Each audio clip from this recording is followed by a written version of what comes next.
안녕하세요 여러분. 오늘의 흥미로운 영상 내용은 학자금 대출 위기가 경제에 어떤 영향을 미칠까?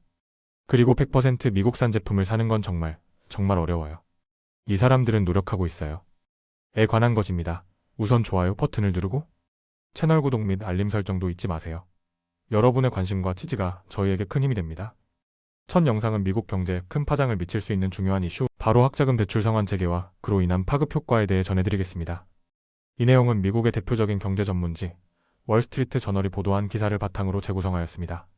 코로나 팬데믹 기간 동안 미국 정부는 학자금 대출 상환을 전면 유예해왔습니다. 덕분에 수백만 명의 미국인들은 지난 수년간 대출 상환 없이 생활비나 소비에 자금을 사용할 수 있었습니다. 하지만 이제 상황이 급변했습니다. 유예 기간이 종료되면서 수많은 대출자들이 다시 수십억 달러의 빚을 짊어지게 되었고, 그 여파가 개인의 재정뿐만 아니라 미국 전체 경제에도 들이오고 있습니다. 특히 트럼프 대통령 행정부는 올해 들어 학자금 대출 연체자에 대한 강도 높은 징수 절차를 재개했습니다.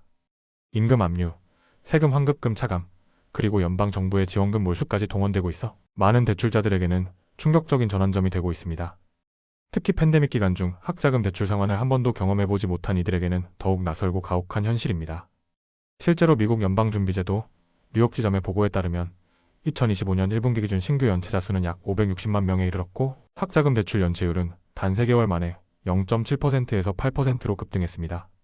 이는 팬데믹 이전 수준으로 되돌아간 것이며 앞으로 더 악화될 가능성도 제기되고 있습니다. 경제학자들의 분석도 우려스럽습니다.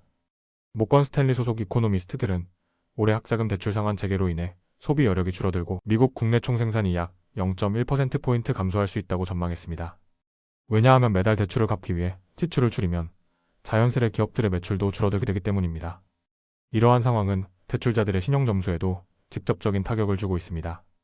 이미 서브프라임 등급, 즉 신용도가 낮은 차용자들이 대다수를 차지하고 있는 가운데 720점 이상의 준프라임 대출자들조차도 신용점수가 크게 하락하며 신용카드, 자동차 대출, 주택담보대출 등의 승인 가능성이 낮아지고 있습니다. 특히 2년제 대학이나 영리 목적의 교육기관을 다닌 사람들, 그리고 학위를 받지 못하고 중퇴한 사람들은 연체 가능성이 훨씬 높습니다. 이들은 소득 수준이 낮은 경우가 많아 상환 능력 자체에 한계가 있기 때문입니다. 실제로 미시시피주의 경우 전체 학자금 대출자의 45%가 연체 상태에 있는 것으로 나타났고, 이는 빈곤율과도 맞물려 있는 것으로 보입니다. 이 같은 사태는 단순한 개인 재정 문제를 넘어 미국 경제의 소비 구조와 금융 시스템 전반에까지 영향을 미치고 있다는 점에서 매우 심각한 이슈로 평가되고 있습니다. 케임브리지 대학교의 경제학자 콘스탄틴 야넬리스는 이렇게 말합니다. 5년 동안 아무런 상환 고지를 받지 않았던 사람들이 갑자기 한 번도 들어보지 못한 회사로부터 지금부터 갚아야 한다는 편지를 받게 된다면 그 혼란은 상상 이상일 것입니다. 더 나아가 그는 조 바이든 전 대통령 시절 학자금 대출 탕감 가능성에 기대어 예산을 짜왔던 대출자들이 현재 예상치 못한 상환 압박에 몰리고 있으며, 이로 인해 더 많은 연체자, 더 많은 채무불이행자가 나올 수 있다고 경고합니다. 듀크 대학교의 경제학자 마이클 디너스타인도 낙관적인 전망과 비관적인 전망이 공존한다고 말합니다. 이제 막 상환을 시작하는 수많은 사람들이 현실적인 어려움에 부딪히게 되면서 이 상황이 얼마나 오래 지속될지 아직은 누구도 예측할 수 없습니다. 결론적으로 이번 사태는 단순한 학자금 대출 문제가 아니라 미국 사회의 신용구조, 가계소비, 그리고 국가 경제 전반에 걸쳐 커다란 파장을 미치고 있는 심각한 경제적 이슈입니다. 앞으로 몇 달 동안 얼마나 많은 사람들이 상환을 이어갈 수 있을지, 그 여부에 따라 미국 경제는 또 다른 전환점을 맞이할 수 있을 것입니다. 다음 영상은 미국 경제와 소비 문화 속 깊은 곳에서 벌어지고 있는 현실적인 이야기 하나를 전해드립니다. 바로 100% 미국산 제품만을 구매하려는 사람들의 고군분투기입니다. 이 이야기는 월스트리트 저널이 보도한 심층 기사 내용을 바탕으로 재구성한 것입니다. 뉴햄프셔주에 사는 62세의 다이애나 허프는 지난 10년간 오직 미국산 제품만을 사겠다는 목표로 살아왔습니다. 침대 시트, 양말, 소파 같은 품목은 비교적 수월했지만 휴대폰, 안경, 욕실, 저울처럼 글로벌 공급망에 깊이 얽힌 제품에서는 번번이 실패를 맛봤습니다.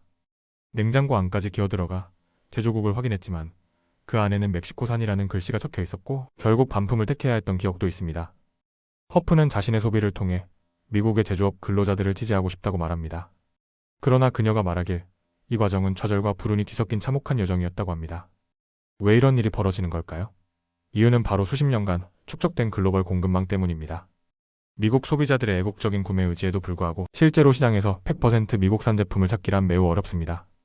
2024년 기준 미국에서 판매된 신차의 절반은 해외에서 조립되었고, 스마트폰은 거의 전량이 외국에서 생산되고 있습니다.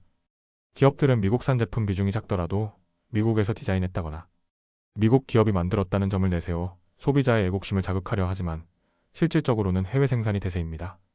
특히 자유무역 협정의 영향으로 많은 기업들이 인건비가 저렴한 국가로 공장을 옮긴 상황입니다. 정치적으로도 이 문제는 논란의 중심에 있습니다. 민주당의 오바마 대통령이 제조업을 부흥시키려 했고 무소속 대선 후보였던 로스 페로는 미국 일자리의 해외 유출을 강하게 비판한 바 있습니다. 그리고 최근 트럼프 대통령은 다시금 제조업을 미국으로 되돌리겠다며 공격적인 관세 정책을 추진하고 있습니다. 그는 유럽연합 제품에 50%의 고율 관세를 예고했으며 아이폰과 같은 해외 생산 전자제품에도 관세를 물리겠다는 입장을 밝혔습니다. 백악관 대변인은 메이드 인 아메리카는 단순한 라벨이 아닌 미국의 위대함을 상징하는 상징이라고 말했습니다. 이러한 정책과 소비자 운동의 한가운데에는 다이애나 허프와 같은 개인 소비자들이 있습니다. 하지만 그녀처럼 고집스럽게 미국산을 고집하는 사람들은 사실 소수에 불과합니다. 2025년 설문조사에 따르면 미국인의 절반 이상이 적어도 가끔은 미국산 제품을 의식적으로 구매한다고 답했지만 미국산 제품에 15% 이상의 추가 비용을 감수할 수 있다고 답한 사람은 11%에 불과했습니다. 예를 들어 공화당 정치 컨설턴트인 맷 브레이나드는 독일 브랜드 팬티 대신 미국산 속옷을, 외국 브랜드 양말 대신 미국에서 제작된 양말을 구매하며 삶의 질과 제품 수명이 향상되었다고 평가합니다. 하지만 그조차도 모든 것을 미국산으로 채우지는 못합니다. 현재도 그는 클리블랜드 쇼핑몰에서 구입한 수년된 외국산 정장을 입고 있고 손에는 삼성 스마트폰, 차는 미국 공장에서 조립된 BMW를 몰고 있습니다. 브레이나드는 항상 쉬운 일은 아니에요. 쇼핑몰을 걷다 보면 정말 제게 맞는 게 하나도 없어요. 라고 토로합니다. 더 나아가 프라이팬 하나를 고를 때도 사정은 복잡합니다. 일부 제품은 미국에서 조립되었지만 핵심 부품은 외국산입니다. 면도기조차 순수 미국산을 찾기 어려워 결국은 미국 공장이 있는 외국계 기업 제품을 고를 수밖에 없습니다. 이 같은 현실은 수많은 소비자들을 딜레마에 빠뜨립니다. 75세의 앤 콜린스는 중국산 제품 없이도 즐겁게 살기라는 페이스북 그룹을 만들어 활동 중이며 이 그룹은 최근 미국의 관세 뉴스가 전해지면서 2배 이상 성장해 2,000명이 넘는 회원을 확보하게 되었습니다. 그녀는 국산 걸레, 국산 호일팬 등을 찾는 사람들을 도와주는 데 열정적입니다. 하지만 그녀 역시 올해 부활절을 맞아 여동생에게 줄 오리 테마 선물 바구니를 준비하며 국산품을 찾다 결국 대형 마트에서 수입산 장신구로 바구니를 채울 수밖에 없었습니다. 일부 제품이 중국에서 만들어졌다고 해서 그 즐거움을 포기할 수는 없었어요. 라고 콜린스는 말합니다. 그렇다면 정말 완전한 미국산의 삶은 가능한 걸까요? 한 레딧 이용자는 그 질문에 그건 외딴 오두막에서 자급자족하던 유나바머처럼 살아야 가능할 것이라는 답을 남겼습니다. 그만큼 현대사회에서는 순수 미국산 제품만을 소비하며 살아가는 것이 사실상 불가능에 가깝다는 것입니다. 그럼에도 불구하고 미국산 제품에 대한 열망은 여전히 존재합니다. 매사추세츠의 선글라스, 내슈빌의 청바지, 뉴햄프셔의 반려동물, 목줄 이 하나하나를 모아가는 사람들의 노력은 결코 무의미하지 않습니다. 결국 이 모든 이야기는 경제의 글로벌화와 소비자의 정체성 그리고 애국심이 교차하는 지점에서 벌어지는 문화적 현상이라고 할 수 있습니다. 관세가 부활하고 미국 제조업 복귀가 정책 어젠다로 떠오른 지금 소비자들은 제품을 고르면서 자신이 어떤 나라, 어떤 가치를 지지하는지까지 함께 고민하게 되는 시대에 살고 있습니다. 오늘은 여기까지입니다. 다음 영상에서 더 유익하고 흥미로운 내용으로 찾아뵙겠습니다. 이 영상은 투자 의견이 아닙니다. 매우 감사합니다.